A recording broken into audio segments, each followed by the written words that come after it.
Assalamualaikum warahmatullahi wabarakatuh. Kembali lagi bersama saya Anissa Angelina. Untuk konten kali ini kita akan membahas mengenai sejarah sastra modern.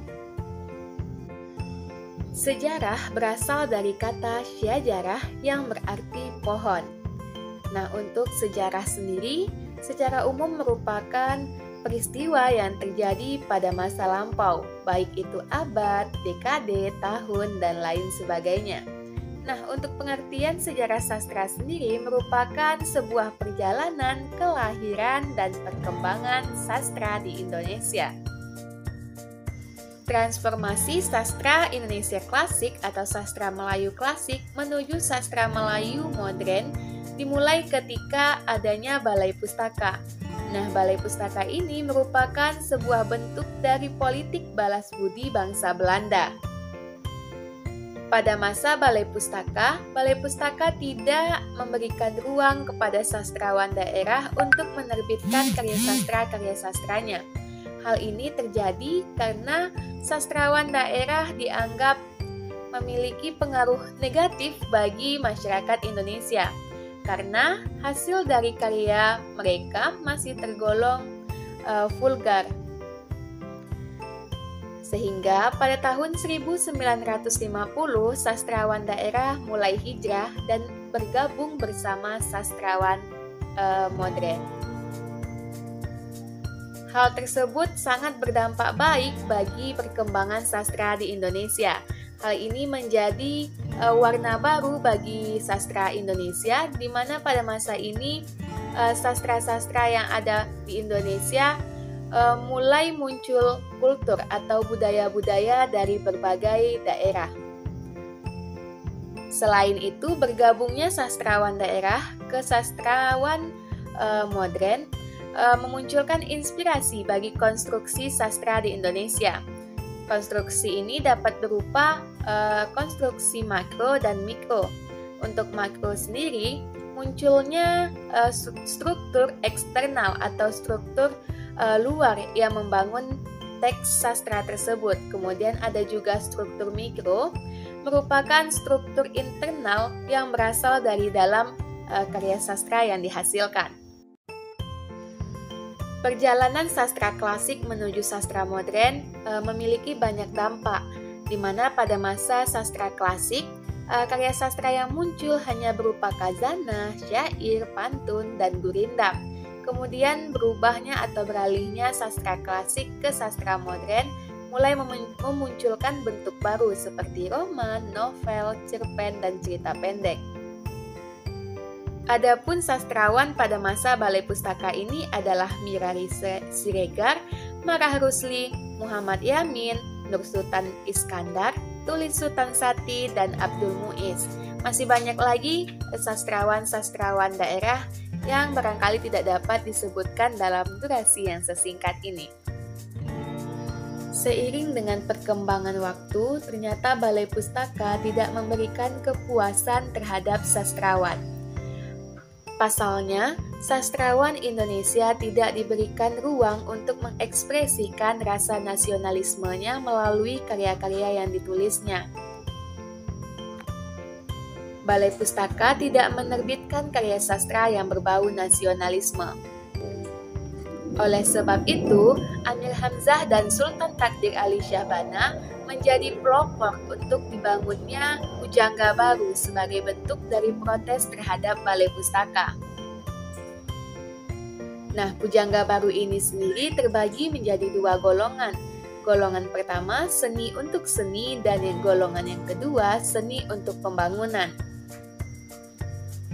Untuk seni untuk seni ini murni ditujukan pada sastrawan yang hanya mementingkan unsur estetika. Nah, seni untuk seni ini dipelopori oleh Sanusi Pane dan Amir Hamzah. Sedangkan seni untuk pembangunan, disinilah letak karya sastra yang cenderung memiliki rasa nasionalisme. Sehingga karya sastra tersebut dapat membangkitkan rasa cinta tanah air pemuda Indonesia yang ikut serta dalam perkembangan karya sastra tersebut. Untuk pelopor dari seni untuk pembangunan ini adalah Sultan Takdir Ali Syahbana, Armin Pane, dan Rustam Effendi. Adapun penyair yang ikut andil dalam pujangga baru ini ada Hamka, Sultan Takdir Ali Syahbana, Rustam Effendi, Amir Hamzah, dan masih banyak lagi penyair-penyair yang berkembang pada masa pujangga baru ini. Perjalanan sastra berikutnya adalah munculnya Angkatan 45. Nah, Angkatan 45 ini ditandai dengan adanya karya sastra yang sangat realistik atau karya sastra yang penuh dengan kisah-kisah perjuangan. Untuk penyair yang andil dalam Angkatan 45 ini ada Khairil Anwar, kemudian Asrul Sani, Idrus, dan masih banyak lagi penyair lainnya. Setelah Angkatan 45 berhasil berkiprah, tentunya masih banyak kekurangan-kekurangan yang harus diperbaiki pada angkatan selanjutnya. Maka timbullah Angkatan 50. Angkatan 50 ini lebih cenderung kepada karya sastra yang rasionalisme atau sosialisme. Untuk penyair pada Angkatan 50 ini yang paling fenomenal adalah Pramudia Anantatur. Perkembangan dan perjalanan sastra Indonesia modern terus berlanjut hingga sampai pada angkatan 1966 dan 1970. Pada angkatan ini terbitnya majalah Horizon. Nah, untuk angkatan ini sendiri, aliran sastra lebih beraliran surrealistik, kemudian arus kesadaran, arketip, dan absurd. Untuk penyair pada angkatan ini yang sangat dikenal adalah Taufik Ismail, kemudian Putu Wijaya, dan Sutarji Kalsumbahri. Setelah angkatan 66, maka muncullah angkatan 80-an. Angkatan ini ditandai dengan hadirnya roman percintaan dengan aliran pop. Nah, untuk penyair yang berkiprah pada angkatan ini ada Ahmad Yosi Hervanda, YB Mangunwijaya, Olenka, dan masih banyak lagi sastrawan lainnya yang ikut berkiprah pada angkatan 80-an ini. Perkembangan dan perjalanan sastra Indonesia modern terus berlanjut hingga sampai pada angkatan reformasi. Nah, untuk angkatan reformasi ini merupakan angkatan yang dilatar belakangi oleh gejolak sosial politik, yang mana pada masa ini merupakan masa peralihan dari Soekarno ke Megawati. Adapun penyair yang sangat ternama pada angkatan ini adalah Wiji Tukul. Kemudian kita beralih pada angkatan 2000-an. Angkatan 2000-an ditandai dengan munculnya pengarang-pengarang perempuan seperti Andrian Hirata, Dewi Lestari, Habibur Rahman, El Sirazi, dan masih banyak lagi pengarang-pengarang yang ikut berkiprah pada angkatan 2000-an ini, terutama pengarang-pengarang perempuan yang pada masa sebelumnya sangat jarang ditemukan. Adanya peralihan dari sastra klasik ke sastra Indonesia modern tentunya tidak akan pernah terlepas dari berbagai perbedaan. Nah, di sini teman-teman dapat melihat berbagai perbedaan yang terjadi akibat peralihan ini. Yang pertama, pada sastra klasik, puisi terikat dan sangat kaku. Yang keduanya berpengaruh besar pada masyarakat. Nah, untuk yang ketiga, pengaruh sastra Hindu-Buddha masih melekat pada sastra klasik ini.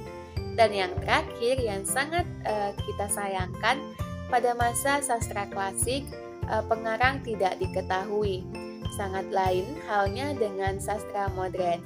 Pada sastra modern, prosa baru berkembang pesat, kemudian masyarakat sentris sehingga sastra lebih memiliki banyak warna. Kemudian yang sangat kita banggakan adalah pada masa sastra modern ini, sastrawan-sastrawan telah diketahui karena identitas sastrawan dapat diakses dari berbagai media. Nah, itu tadilah merupakan perkembangan dan perjalanan sastra klasik menuju sastra modern. Sebelum saya tutup, saya akan membacakan sebuah kutipan yang dapat membakar semangat kita. Jangan pernah membatasi tantanganmu tapi tantanglah keterbatasanmu. Saya Anissa Angelina, mohon undur diri. Assalamualaikum warahmatullahi wabarakatuh.